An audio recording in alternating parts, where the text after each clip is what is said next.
welcome everyone to the program. Well, once again, the Independent National Electoral Commission, INEC, is back.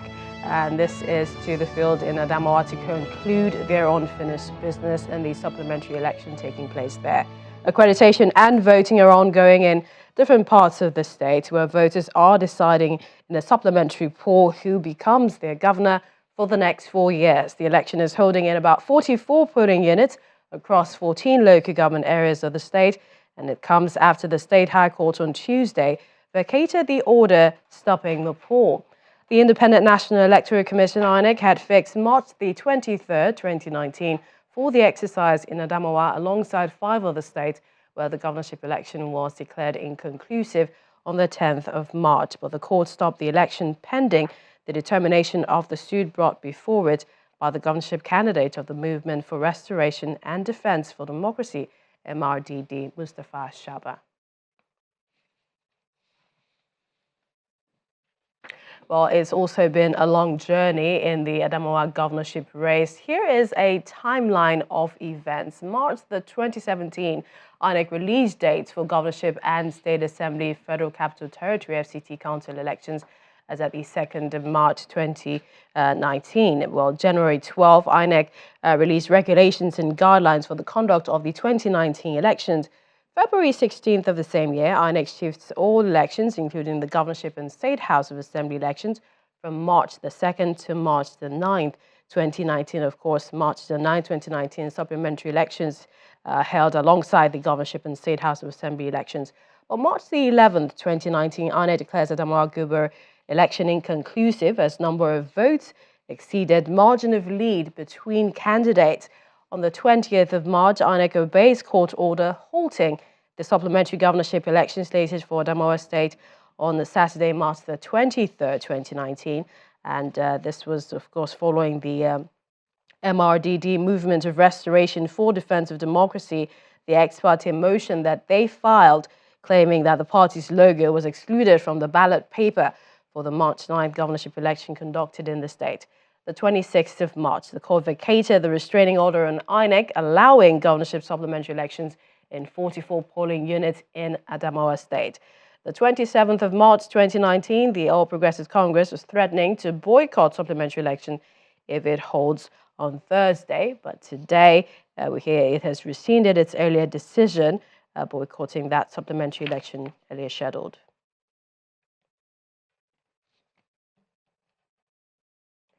Well, now our correspondent Pius Angbo, who is monitoring the election in the state since it began, is live for us. And let's quickly get to him. Good to see you, Pius. What can you tell us about what's happening in the exercise? We hear you're at Newman local government area. Welcome to Adamawa State. And I'm here at the Zabarama polling unit 009 in Newman local government area of Adamawa State. This polling unit has a total registered number of 974 persons who are participating in these elections today. We are out here for the supplementary elections to talk about what is going on here in Newman. By the time we came here, voting was already underway, and behind me you can see activities are slowed down. Almost all those who came out to vote are rounding up, and the officials are waiting for 2 p.m. to close polling and go into sorting and counting of the ballot. As it stands, the general area here is peaceful. There is no restriction of movement, but the people have conducted themselves very well. So I'm going to bring to the program right now the polling official here to talk to us about what has happened so far today. Good afternoon. Good afternoon. Can you talk to us about what has happened here at your polling unit in Zabarama today? Today at the polling unit, it has been so peaceful. There's no cause of alarm, and the security personnel have really done a great job. As you can see, everything is moving the way it should move. There's no problem with anybody, and I think by the time we finish up this election, it will be so free and fair. Okay, what is going on right now? Why are there no people voting, and when are you closing poll? What will happen next from there? You can see so many people have come earlier in the morning to cast their votes, and we have just few just coming out to cast their votes. And once it's 2 o'clock, we are going to close the voting and the accreditation. Then we go for sorting and then the counting of the votes. Okay, information from my colleagues and other places we visited, we didn't see agents of the All Progressive Congress at the polling unit. What is happening with the presence of agents from the All Progressive Congress at your polling unit here? Do you have one? We don't have any party agents for APC. So why they are not here, I don't know. Okay. Thank you very much for speaking to us about this development. Yeah, Thank you. The elections, as you said, a few more people are coming one after the other. A lot of people have voted much earlier in the day.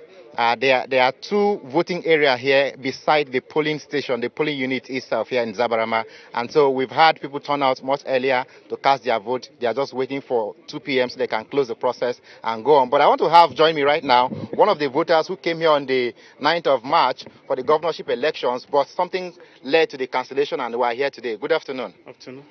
What happened on the 9th of March and that you didn't finish elections here and you're doing supplementary today? We were all out here on the 9th of March to vote.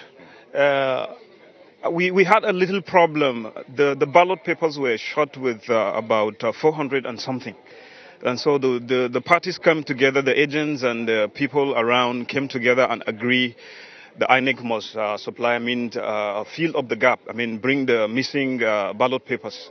We were waiting for them. A few hours later, we saw soldiers coming with armored tank, and I saw about 2 anti-aircraft machines with them into one polling unit voting point. We were kind of surprised. When they arrived, they forced people into line. It was peaceful. There was nobody accusing anybody. There was nothing like chaos there. But they forced people into the line to vote by force. In the process of that, we just heard a gunshot, and everywhere people were running, and they shot some people, beat some people, mercilessly. At this polling unit? Yes, on the 9th of March. this polling unit, very good. And we were kind of wondering what happened, because there was no fight, there was no accusing finger, nothing was wrong, and they just came and just everywhere was scattered. So what's your assessment of today's polling now compared to what happened then? Compared to what happened then, this is too calm, too peaceful, and it is just nice. The communication between the agents and the INEC official was so peaceful, so nice. Okay. Thank you very much for talking to us about this. Well, you've heard from him as well. On the 9th of March, they were here voting until security men came and attempted forcing them to vote otherwise against their choice. But today, another opportunity presented by INEC for this supplementary election is giving them the reason to cast the ballot in a free, fair and credible manner. I also want to talk to a voter to balance the gender sensitivity of this issue. Another lady who casted her vote here. How do you feel now casting your vote in peace today? I'm very happy. What I see today, I didn't expect it. But by the grace of God, everything is moving fine. We are so happy. As you can see, everybody around here is happy. So I don't have anything to say, but I'm happy for what I see today. I don't expect it that he's going to happy. But by the grace of God, everything is moving fine, and we are so happy. Okay. Thank you. You've heard from her. She's happy, unlike on the 9th of March where they were forced to vote. We are about rounding from this polling unit. By the time it's 2 o'clock, polling will be shut down and they will start collation and counting process for this polling unit, and then results will begin to move. We're going to run to other locations across the state to see how early results will start coming to the state headquarters for the final collation of the governorship election in Adamawa State. From Numan, Pius Angbo reporting for Channels Television.